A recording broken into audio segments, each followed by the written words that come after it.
Assalamualaikum Bu Nita. Waalaikumsalam warahmatullahi wabarakatuh, Pak Heru. Lagi kosong ya jamnya?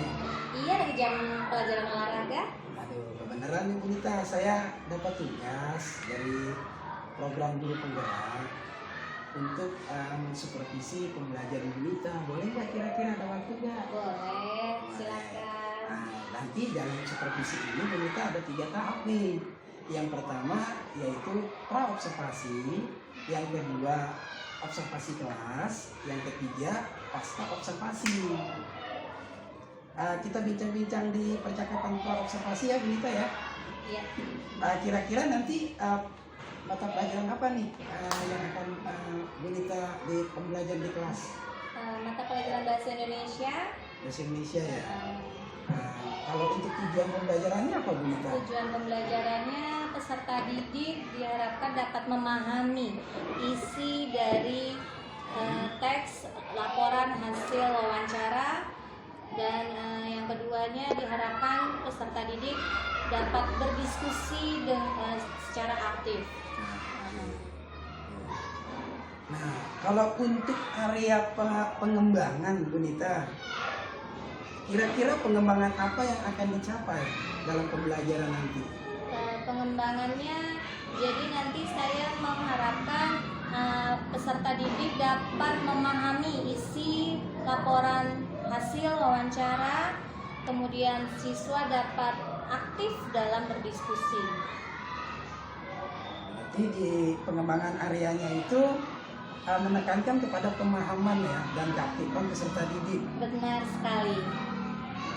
Kenapa sih Bu Nita itu menekankan untuk pengembangan pemahaman dan keaktifan untuk peserta didik? Kenapa? Iya, karena di kelas 4 itu ada beberapa siswa yang belum lancar membaca, sehingga kesulitan memahami isi bacaan tersebut. Jadi saya di sini ingin mengembangkan anak-anak yang belum lancar membaca itu bisa memahami isi bacaan hasil wawancara, dan anak yang pasif di kelas yang diam aja, kalau ditanya ada yang mau ditanyakan diam aja. Nah, tapi kalau saya tanya dia juga jawabannya belum pas gitu, berarti siswa ini masih belum memahami gitu. Nah, terus saya adakan diskusi supaya anak yang pasif ini bisa aktif menyampaikan pendapatnya pada saat diskusi. Jadi dengan keaktifan ya, begitu keaktifan dan berpemahaman. Iya. Nah, kalau misalkan dilihat dari penilaian nih, menurut Bu Nita itu penilaian di rentang 1 dan 4, posisi peserta didik Bu Nita itu ada di rentang mana tuh? Di skor mana? Ada di rentang nomor 2, Pak Heru. Di rentang nomor 2. Iya. Nah, harapan Bu Nita di skor penilaian rentang nilai itu mau di berapa nih idealnya? Iya, harapan saya semua anak kelas 4 ini bisa mendapatkan rentang nilai 4. Semoga ya. Amin, mudah-mudahan. Nah, berarti kalau di rentang 4,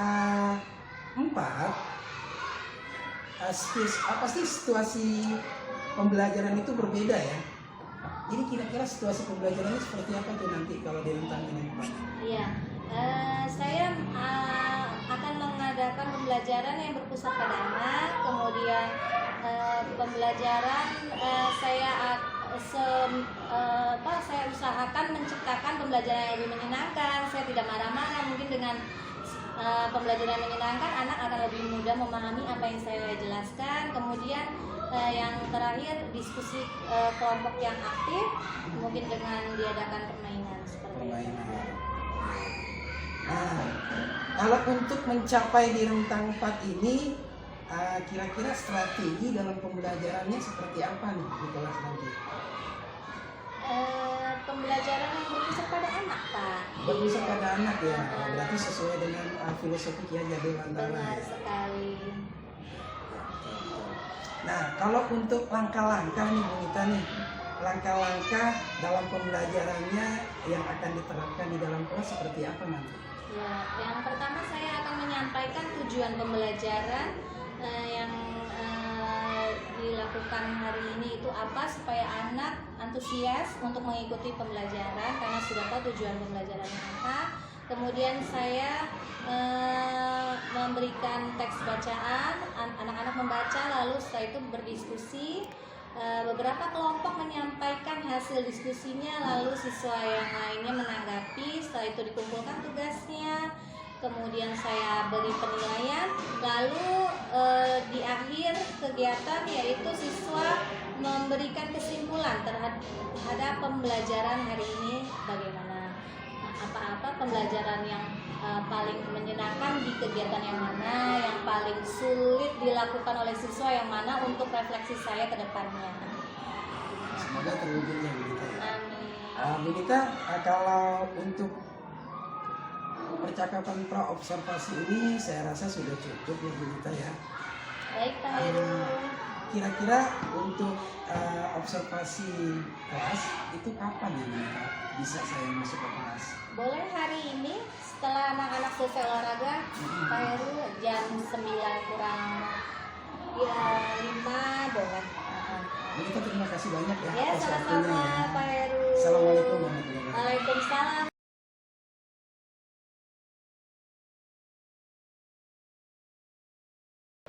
Assalamualaikum Bu Nita. Waalaikumsalam Pak Heru. Iya, tadi terima kasih ya saya sudah diikutsertakan dalam observasi pembelajaran di kelas. Ya sama-sama. Kali ini kita akan bincang-bincang nih pasca observasi. Menurut Ibu Nita, pembelajaran tadi itu sudah sesuai tidak dengan modul ajar?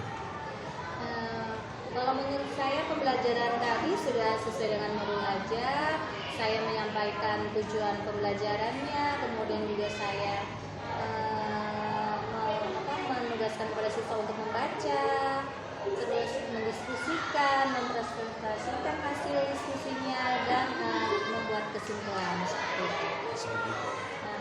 Kira-kira di dalam proses pembelajaran tadi ada nggak masalah-masalah yang muncul?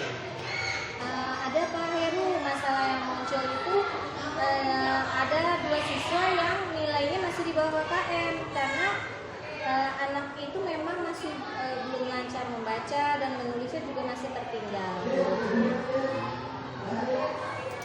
Jadi belum lancar membaca ya. Iya. Nah, kira-kira nih apa yang Bu Nita akan lakukan ya untuk kedua orang tersebut ya, itu yang tertinggal dalam penulisan dan dalam pemahaman, apa yang akan dilakukan? Yang akan saya lakukan yang pertama pendampingan khusus kepada anak tersebut setiap pulang sekolah, membaca buku, setelah itu menulis beberapa paragraf. Dengan seperti itu diharapkan anak bisa lebih lancar membacanya, dan kalau sudah lancar baca otomatis menulis juga sudah tidak tertinggal lagi Pak Heru. Yang kira-kira nih apa rencana Ibu Nita ke depannya?